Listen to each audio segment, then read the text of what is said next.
कृष्णा राधे राधे। आप सभी को पवित्रा एकादशी की शुभकामनाएं। आज है पवित्रा एकादशी। पवित्रा एकादशी को पुत्रदा एकादशी के नाम से भी जाना जाता है। सावन मास के शुक्ल पक्ष में आने वाली एकादशी को पवित्रा एकादशी के नाम से जाना जाता है। इस एकादशी के महात्म्य के बारे में शास्त्रों में कहा गया है कि जो व्यक्ति सच्चे मन और श्रद्धा से इस एकादशी व्रत की केवल कथा ही सुन लेता है तो उसे वाजपेयी यज्ञ के समान फल की प्राप्ति होती है। एक बार महाराज युधिष्ठिर ने भगवान श्री कृष्ण से पूछा, सावन मास के शुक्ल पक्ष में आने वाली एकादशी का नाम क्या है और इस एकादशी का महात्म्य क्या है और इस एकादशी से क्या फल प्राप्त होता है, कृपया करके बतलाइए। तब भगवान श्री कृष्ण ने कहा, पवित्रा एकादशी व्रत यदि निसंतान व्यक्ति करता है तो उसे श्रेष्ठ गुणों वाली संतान की प्राप्ति होती है। जिन दंपतियों की संतानें गलत रास्ते पर चली जाती हैं वे यदि इस व्रत को करें तो संतान सही मार्ग पर लौट आती हैं। पवित्रा एकादशी का व्रत करके उसकी कथा श्रवण एवं पठन करने से मनुष्य के जाने अनजाने में किए हुए समस्त पापों का नाश हो जाता है, उसके वंश की वृद्धि होती है तथा समस्त सुख भोग कर वह वैकुंठ धाम को प्राप्त होता है।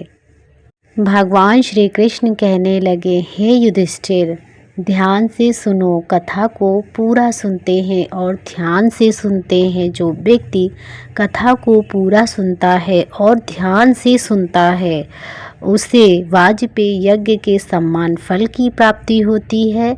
अब मैं तुम्हें कथा सुनाता हूँ, इसे ध्यान से सुनो। प्राचीन काल में एक नगर में राजा सुकेतुमान राज्य किया करते थे। राजा को कोई भी संतान नहीं थी। इस बात को लेकर वह सदैव चिंतित रहा करते थे। एक दिन राजा सुकेतुमान वन की वो ओर चल दिए। वन में चलते चलते वह अत्यंत घने वन में चले गए।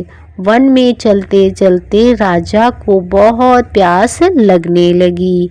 वह जल की तलाश में वन में और अंदर की ओर और चले गए, जहां उन्होंने एक सरोवर को देखा और राजा ने देखा कि सरोवर के पास ऋषियों के आश्रम भी बने हुए हैं और बहुत से मुनि वेद पाठ कर रहे हैं। राजा ने सभी मुनियों को बारी बारी से सादर प्रणाम किया। ऋषियों ने राजा को आशीर्वाद दिया। राजा ने ऋषियों से उनके एकत्रित होने का कारण पूछा। मुनि ने कहा कि वह विश्वदेव और सरोवर के निकट स्नान के लिए आए हैं। राजा से 5वें दिन माघ मास का स्नान आरंभ हो जाएगा और आज पुत्रदा एकादशी है।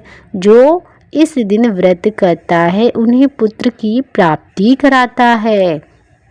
राजा ने यह सुनते ही कहा, हे विश्वदेवगण, यदि आप सभी मुझ पर प्रसन्न हैं तो आप मुझे पुत्र रत्न की प्राप्ति का आशीर्वाद दें। मुनि बोले, हे राजन, आज पुत्रदा एकादशी का व्रत है। आप आज इस व्रत को रखें और भगवान नारायण की आराधना करें। राजा ने मुनि के कहे अनुसार विधिवत तरीके से पवित्रा एकादशी का व्रत रखा और अनुष्ठान किया। व्रत के शुभ फलों द्वारा राजा को संतान की प्राप्ति हुई। इस प्रकार जो व्यक्ति इस व्रत को रखते हैं उन्हें पुत्र रत्न की प्राप्ति होती है। संतान होने में यदि बाधाएं आती हैं तो इस व्रत को रखने से वह बाधाएं भी दूर हो जाती हैं। जो मनुष्य इस व्रत के महात्म्य को सुनता है उसे मोक्ष की प्राप्ति होती है।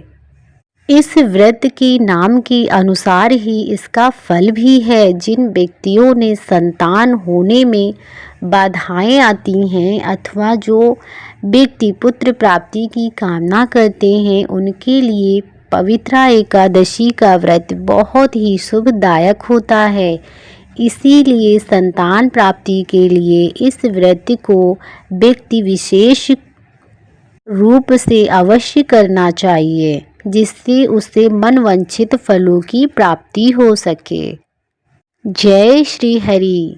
श्रीमन नारायणी नारायणी हरि हरि, जय जय नारायणी नारायणी हरि हरि। कथा सुनने के बाद जय श्री हरि का जयकारा अवश्य लगाएं। अगर कथा सुनाते वक्त कोई त्रुटि हो गई हो तो हमें माफ़ करें और ऐसी ही वीडियो देखने के लिए चैनल को लाइक करें, सब्सक्राइब करें और कमेंट बॉक्स में जय श्री हरि दिल से अवश्य लिखें।